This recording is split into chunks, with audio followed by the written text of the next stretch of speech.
Halo sobat penikmat horor, ketemu lagi dengan saya di channel Festinel Studio TV. Kali ini saya akan membawakan kisah yang berjudul Mitos Darah Haid. Tapi sebelumnya jangan lupa subscribe channel ini untuk update kisah-kisah lainnya. Jangan lupa bunyikan tombol loncengnya. Tak perlu berlama-lama lagi, yuk kita mulai ceritanya. Namaku Rina.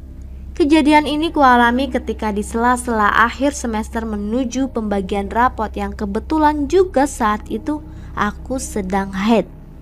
Aku seorang pelajar SMA kelas 2 dan tinggal bersama kedua orang tuaku. Sebelumnya aku tidak mempercayai mitos-mitos tentang darah haid yang katanya bisa mengundang kuntilanak, karena kuntilanak menyukai bebauan seperti darah haid. Pagi hari sebelum berangkat sekolah, aku selalu sarapan bersama kedua orang tuaku sekitar pukul 6 pagi. Aku yang sedang haid saat itu entah kenapa rasanya seperti ingin mengganti pembalut, padahal belum ada sejam aku memakai pembalut ini. Karena tidak nyaman, maka aku memilih pengganti pembalut di kamar mandi. Aku yang seorang pemalas membuatku butuh waktu sangat amat lama di kamar mandi hanya untuk mengganti pembalut. Saking lamanya hingga aku diteriaki ibuku kalau aku harus segera berangkat karena waktu sudah menunjukkan hampir 6:30. Setelah mendengar teriakan ibu, aku pun langsung mempercepat gerakanku. Karena bingung ingin membuang kemana pembalut itu, maka aku masukkan saja ke dalam kantong kresek yang kemudian aku bawa dan aku taruh di sudut kamarku. Kunyalakan sepeda motorku menuju sekolah. Ya, aku sudah mempunyai KTP dan SIM untuk mengendarai motor metik kesayanganku. Seperti biasanya, aku berkendara layaknya seorang pelajar yang sudah telat masuk ke sekolah. Walaupun sebenarnya di sekolah pun bebas, tidak ada KBM. Tit, suara klakson motorku memecah gerombolan pelajar lainnya di depan gerbang sekolah. Setelah memarkirkan motor, aku pun lega. Untung kagak telat, pikirku. Saat aku berdiri, aku melihat jok motorku seperti ada noda. Ya, itu adalah noda darah haid. Sialan, bocor nih, ucapku dalam hati.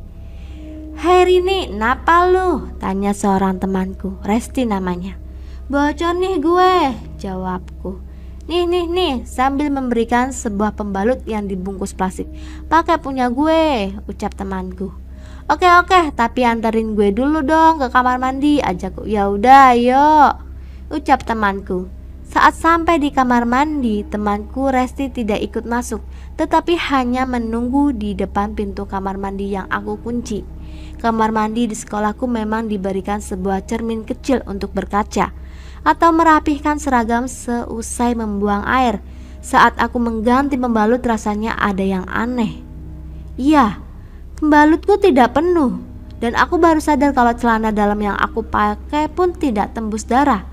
Tetapi kenapa rok abu-abu yang aku pakai dan jok motor ada darahnya? Karena merasa aneh, aku tetap mengganti pembalut dan mengganti seragam putih abuku menjadi baju olahraga. Saat di kelas, aku ceritakan semuanya kepada Resti. Dimulai dari saat pagi hari tiba-tiba pembalut yang aku pakai jadi penuh darah, jok dan rok yang ada darahnya, sedangkan celana dalam dan pembalut yang ku pakai tidak ada darahnya. Resti yang seorang maniak pada hal-hal gaib pun mulai menghubungkan dengan mitos haid dan kuntilanak. Aku tidak takut, justru ketawa karena mana ada kuntilanak pagi-pagi gini. Resti terus meyakinkan aku bahwa itu semua ulah kuntilanak.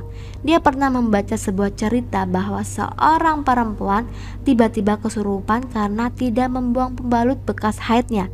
Ketika mendengar cerita Resti tersebut, aku langsung bilang kepadanya bahwa aku tidak membuang pembalutku tadi pagi.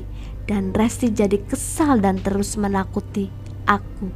Sepulang sekolah, aku tidak langsung pulang, melainkan main terlebih dahulu hingga pulang sore sekitar pukul 5. Bunyi pintu rumah yang aku ketuk. Aku ketuk berulang-ulang, tetap tidak ada yang menjawab atau membukakan pintu. Aku telepon ibu dan katanya ibu dan bapak sedang ada acara hingga larut malam. sehingga kunci pintu ditaruh di atas pot yang digantung dan sudah disediakan makan di dapur. Setelah dapat masuk ke dalam rumah, aku pun bermalas-malasan. Suara azan maghrib terdengar, sedangkan aku masih memakai seragam dan belum mandi. Karena gatal, akhirnya aku putuskan untuk menyegarkan badan yang lelah ini. Saat hendak masuk ke dalam kamar mandi, sepintas aku teringat pembalut bekas head tadi pagi. Tapi setelah aku cari sudah tidak ada. Paling udah diambil ibu, pikirku saat itu. Aku nyalakan shower saat sedang mandi. Rasanya seperti ada yang menggedor-gedor pintu depan rumah. Karena penasaran maka aku matikan shower agar lebih terdengar. Ternyata benar, ada yang menggedor-gedor pintu. Aku teriak, "Ya, sebentar ya," dan langsung mengeringkan badan serta memakai tank top dan celana karena mengira kalau ibu dan bapak pulang. Saat aku buka pintu, ternyata tidak ada siapa-siapa di sana. Tak peduli apapun itu, aku kembali ke kamar karena malas melanjutkan mandi. Jadi aku lebih memilih menonton TV. Belum lama menonton, aku mendengar suara Resti memanggil. Saat aku keluar, ada Resti di sana. Dia ingin menginap semalam di rumahku karena orang tuanya pergi ke luar kota hingga besok dan dia tidak berani tidur sendirian di rumahnya. Dengan senang hati, aku terima dan aku suruh dia masuk. Saat kita sedang asik menonton TV, aku ceritakan lagi apa yang aku alami tadi kepada Resti. Saat kita sedang asik menonton TV, aku ceritakan lagi apa yang aku alami tadi kepada Resti. Saat sedang bercerita, seketika bau amis tercium. Bau amis darah haid sangat tajam tercium, bahkan membuatku dan Resti seperti ingin muntah. "Rin, bau apa sih ini?" tanya Resti. Karena aku tidak tahu, maka aku hanya menggelengkan kepala. Seketika bau itu hilang dan terdengar pintu seperti ada yang menggedor sangat kencang. "Res, please, gue takut banget. Tadi waktu gue mandi ada yang gedor juga, tapi gak ada orang," ucapku kepada Resti sambil menutup kedua mataku seperti hendak menangis. "Tenang Rin, ada gue di sini, gue buka ya," jawab Resti. Saat Resti bilang seperti itu, aku menarik tangannya sambil bilang, "Jangan Res," tapi dia tetap kekeh, keras kepala, ingin membuka pintu. Saat terdengar pintu terbuka, aku menangis karena ketakutan dan tiba-tiba sunyi. Aku mencoba melihat ke pintu dan hanya terlihat pintu terbuka dan Resti berdiri mematung menghadap keluar. Aku benar-benar ketakutan. Aku sentuh pundaknya dan aku putar badannya. Terlihat mukanya penuh tatapan kosong. Aku berulang-ulang teriak memanggil namanya, namun tetap tidak ada reaksi apa-apa. Tiba-tiba Resti berteriak, "Ah!" Kemudian matanya menjadi sangat lentik dan gerak badannya yang sangat anggun. Dia berjalan berputar sambil mengepakkan tangannya seperti mempunyai sayap. "Ih!" Suara tawa yang melengking keluar dari mulutnya. Aku berteriak dan menangis saat amat kencang hingga membuat beberapa tetanggaku keluar dari rumahnya dan berusaha menolong aku. Seorang bapak-bapak yang baru saja pulang dari masjid yang aku tidak tahu namanya, beliau menyeretku keluar dari rumah dan menyuruh warga lain menenangkanku. "Kamu kenapa? Ada apa?" Pertanyaan-pertanyaan yang aku dengar dari warga lainnya secara berantai. Karena masih panik dan kaget, aku berteriak, "Diam!" sambil menangis. Akhirnya warga diam dan menenangkanku. Aku berdiri dan melihat seorang bapak-bapak yang tadi menolongku seperti sedang berusaha menyadarkan Resti. "Balikin dia!" teriak Resti yang sedang disadarkan oleh bapak-bapak itu. Aku tidak mendengar dengan jelas bapak-bapak itu mengatakan apa saja. Yang aku tangkap hanya menanyakan siapa yang merasuki Resti dan tujuannya apa. Aku pun mendengar jawabannya, yaitu, "Aku Kunti, aku suka sama darahnya."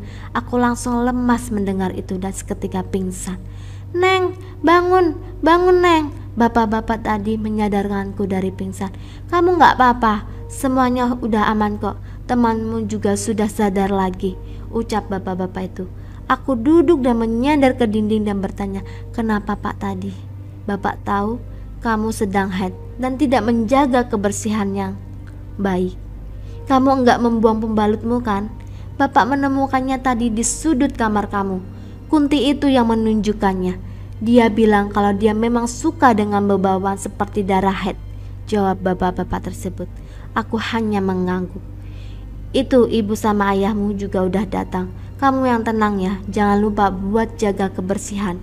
Karena kotoran itu adalah makanan kesukaan setan. Pesan terakhir dari bapak-bapak itu. Kemudian beliau berdiri dan bersalaman dengan orang tuaku dan pergi begitu saja. Keadaan Resti juga sudah sangat baik. Tinggal aku sendiri yang masih terkujur lemas di atas kasur. Sekitar setengah jam kemudian aku merasakan sudah segar. Aku dan Resti tidur sekamar. Kami tidak takut lagi dengan ancaman-ancaman yang datang dari makhluk gaib tersebut. Kami mendapatkan sebuah pelajaran bahwa kebersihan itu sangat penting. Jangan membiarkan setan mendapatkan makanannya di rumah yang kita tinggali. Jika kamu punya kisah atau pengalaman horor, silahkan kirim ke email di bawah ini ya, atau DM ke kita. Bagi yang beruntung akan kita bawakan. Ikuti terus kisah-kisah menarik lainnya di Festinel Studio TV.